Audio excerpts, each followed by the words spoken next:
Hello friends, आप सभी का एकेडमिक्स में स्वागत है। तो आज रेलवे में पूछे गए पिछले वर्ष के प्रश्न नंबर सिस्टम से रिलेटेड क्वेश्चन को करने का प्रयास करेंगे। 10 क्वेश्चन का ये सीरीज चल रहा है हमारा। तो आइए वीडियो को स्टार्ट करते हैं बिना कोई देर के।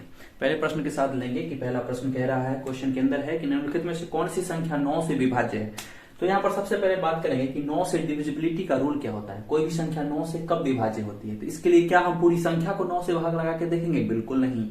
हम सबसे पहले क्या करेंगे, देखिए पहला क्वेश्चन आपको दिख रहा होगा कि हम ऑप्शन उठा के देखेंगे। ऑप्शन में दिख रहा है कि 5 6 1 1 2, 5 6 1 1 2, और ये पूरी संख्या में 9 से डिवाइड करके देखने का कोई आवश्यकता नहीं है। सबसे पहले क्या करेंगे कि हम सम ऑफ डिजिट यानी कि जितने सारे नंबर है उसको जोड़ करके 5 6 11, 11 में 1 जोड़ेंगे 12, 12 1 13, 13 2 15।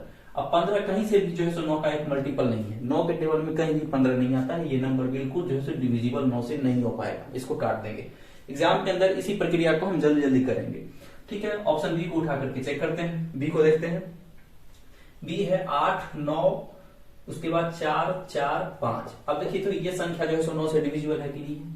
9 और 8 17, 4 21, 21 4 25, 25 5 30, 30 जो है सो बिल्कुल 9 का एक मल्टीपल नहीं है। ये भी संख्या 9 से डिविजिबल नहीं होगी।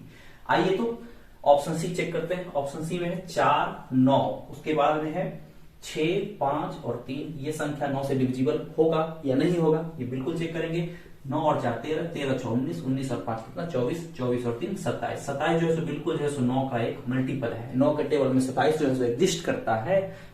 9 3 जा 27। तो जब ये 27 9 का जो है मल्टीपल है, कट रहा है, तो पूरी संख्या जो है सो 9 से डिविजिबल हो जाएगी। यानी कि ऑप्शन सी बिल्कुल आपका करेक्ट आंसर हो जाएगा। यानी कि किसी भी नंबर को 9 से चेक करने का ये एक सिस्टम है।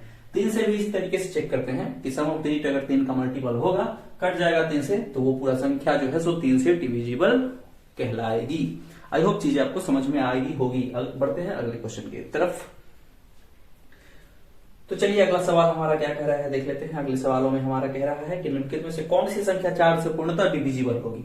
तो देखिए सवाल नंबर दूसरा, 4 से डिविजिबिलिटी का रूल क्या है कि आप पूरे संख्या को 4 से भाग लगा के नहीं देखेंगे। आपको क्या करना है कि आपको लास्ट के 2 अंक को डिवाइड करके देखना है 4 से। अगर वो कट जाएगा तो पूरी संख्या जो है सो चाहे कितनी भी बड़ी हो, करोड़ हो या फिर 10 करोड़ हो या संख महासंख हो, वो कटेगी ही कटेगी। देखिए पहला ऑप्शन है 6 5 4 2 1 7 6।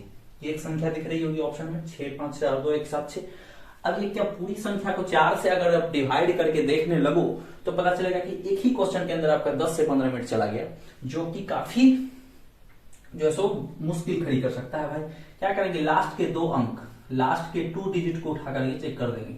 देखिए तो 76 यानी कि 76 4 से कटेगा कि नहीं कटेगा? भाई बिल्कुल कटेगा। 19 4 जो होता है 76, तो 4 से कट रहा है। पूरी संख्या जो है सो 4 से डिविजिबल हो जाएगी। हमको उठा उठा के भाग लगाने की आवश्यकता नहीं है। यहीं से दिख गया कि हमको ऑप्शन जो है सो ए बिल्कुल करेक्ट जवाब का आंसर हो जाएगा हमारे इस क्वेश्चन का। आगे चेक करने की जरूरत नहीं है। एक से अधिक आंसर अगर सही होगा ऑप्शन में तो उस सवाल को रद्द माना जाएगा एग्जाम के अंदर, इसीलिए आप टेंशन न ले। अगर पहला ही ऑप्शन आपको दिख रहा है तो टिक करके आगे बढ़े। आते हैं अगले सवालों की तरफ। अगला सवाल हमारा कह रहा है कि किसी प्राकृत संख्या को 4 5 6 अथवा 7 से विभाजित करने पर हर मामले में एक शेष बचता है। तो देखिए भाई साहब, अब किसी भी संख्या को 4 5 6 7 से विभाजित करेंगे तो इसका ये अर्थ हुआ कि 4 5 6 7 का ही वो संख्या एक गुणज होगा, मल्टीपल होगा। तो इसको क्या करते हैं, इसको करने के लिए सबसे पहले संख्याओं का निकालेंगे हम एलसीएम, यानी कि लोएस्ट कॉमन मल्टीपल, यानी कि सबसे छोटा उसका मल्टीपल कौन सा होगा। तो देखिए सबसे पहले क्या करेंगे, उसके लिए संख्या हमारा कह रहा है 4 5 6 और 7, 4 5 6 और 7। अब देखिए इसका जब एलसीएम हम निकालेंगे, एलसीएम, तो एलसीएम इसका कितना आ जाएगा। एलसीएम निकालने का प्रोसेस यही है कि सबसे ज्यादा 2 4 में है, तो बाकी जगह का 2 ऑलरेडी समाप्त हो गया। यहाँ का 2 हम हटा लिए, 3 बचा हमारे पास 20 इंटू 21, यानी कि एलसीएम हमारा निकल करके आ गया 420। 420 हमारा लघुत्तम यानी एलसीएम निकल करके आ गया। लेकिन हर मामले में एक शेष बचना चाहिए। तो जाहिर सी बात है कि 420 जो है ये चारों संख्याओं से कट जाएगा, लेकिन एक शेष भी भैया बचाना है। तो क्या करेंगे, हम इसमें एक को जोड़ देंगे, तो आंसर निकल करके कितना आ जाएगा हमारा 421। ये हो जाएगा हमारा सही जवाब। यानी कि ऑप्शन नंबर ए जो है तो आपका करेक्ट आंसर हो जाएगा इस सवाल का। तो आई होप आपको समझ में आया होगा। बढ़ते हैं अगले सवालों की तरफ। अगला सवाल हमारा कह रहा है कि निम्नलिखित में से कौन सी सबसे बड़ी संख्या है जो 105 को विभाजित करने पर शेषफल 9 देती है और 164 को विभाजित करने पर शेषफल 20 देती है। तो देखिए सवाल जो है इसमें क्या करेंगे कि सबसे पहले हमारा है कि 105 को विभाजित करने पर 9 देती है शेषफल। इसका मतलब 9 हमारा जो है एक्स्ट्रा हो गया भाई साहब। 9 अगर कम रहता तो वो संख्या डिविजिबल कहलाती कि नहीं कहलाती? बात क्लियर हो पा रहा होगा। तो ये माइनस होकर 96 आ जाएगा। अब कह रहा है कि 164 से भाग करने पर शेषफल कितना दे रही है? तो 20 शेषफल दे रही है। तो इसका अर्थ ये हुआ कि ये माइनस होके 144 होगा कि नहीं होगा। अब कह रहा है कि इस दोनों संख्या का क्या निकालेंगे हम? HCF निकाल लेंगे, यानी कि जो फैक्टर होगा वही इस संख्या को डिवाइड करेगा भाई साहब। तो HCF निकालने का मेथड हाईएस्ट कॉमन फैक्टर क्या करेंगे, इससे इसमें डिवाइड लगा देंगे। तो आप क्या कीजिए, इसका डिफरेंस ही निकाल लीजिए भाई साहब। डिफरेंस निकालिएगा तो कितना आ जाएगा? डिफरेंस हमारा 48 आ जाएगा। 48 ही इस क्वेश्चन का सही आंसर होगा और इसके HCF भी यानी कि हाईएस्ट कॉमन फैक्टर भी यही होगा।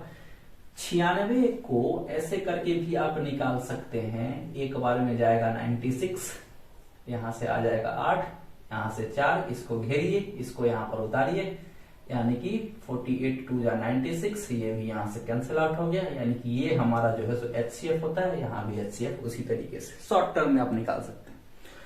तो आंसर जो हमारा हो जाएगा वो ऑप्शन बी बिल्कुल सटीक जवाब हो जाएगा इस प्रश्न का। बढ़ते हैं अगले सवालों की तरफ। तो अगला सवाल है क्वेश्चन नंबर 15। इसमें कह रहा है कि वह कौन सी सबसे बड़ी संख्या है जो 2 और 3 शेष रखकर 258 और 323 को क्रम से विभाजित करती है। तो सेम उसी प्रकार का ये क्वेश्चन है, 2 और 3 शेष रखकर। तो क्या करेंगे इसके लिए, इसको मिटा दिया जाए। उसको क्या करेंगे कि 2 और 3 शेष रखकर, तो 2 और 3 को क्रम से घटा के उसका HCF निकाला जाएगा। तो देखिए तो 258 है, इसमें से 2 को माइनस कर देंगे और एक है 323। 323 में 3 को माइनस कर देंगे, यहां 2 को माइनस करेंगे तो 256, यहां से 3 माइनस करेंगे तो 320। क्लियर हो पा रहा होगा। अब क्या करेंगे कि इन दोनों का हम HCF निकालते हैं, 256 और 320 का।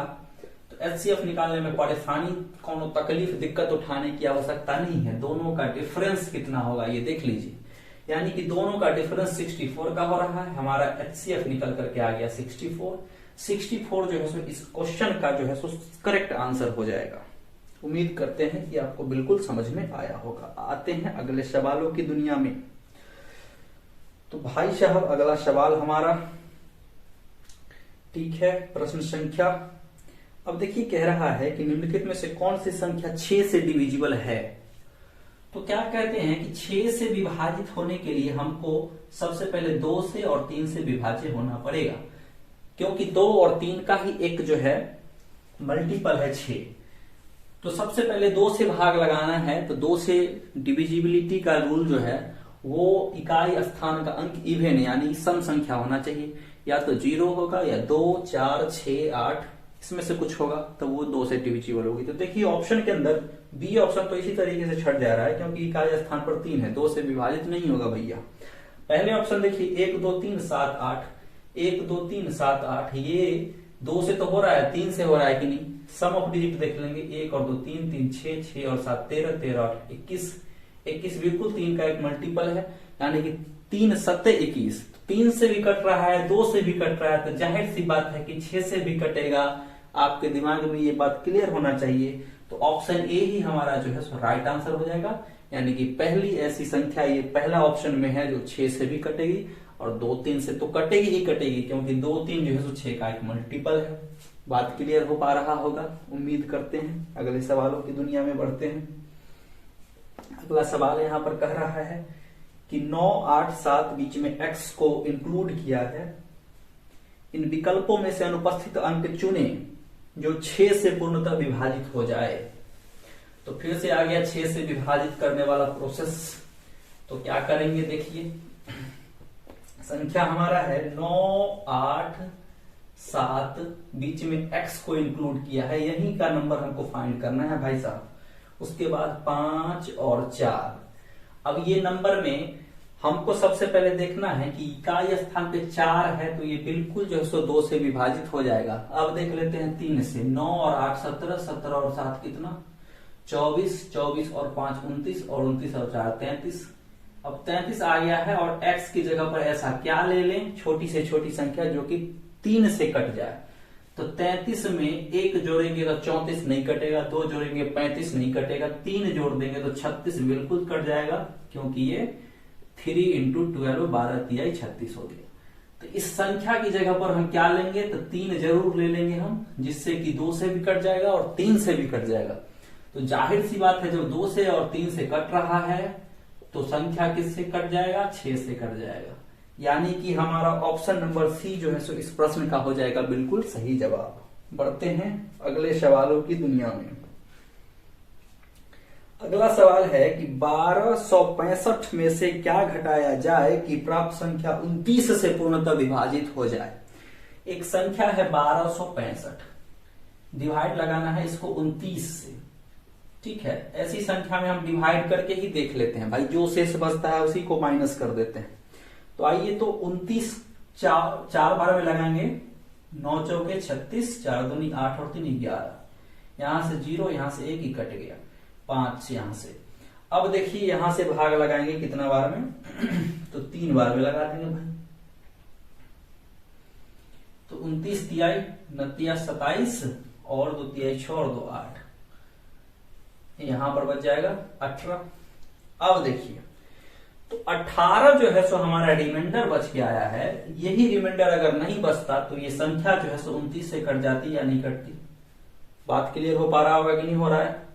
तो 18 जो है सो हमारा जो है सो इस क्वेश्चन का क्या हो जाएगा भाई, जवाब हो जाना चाहिए।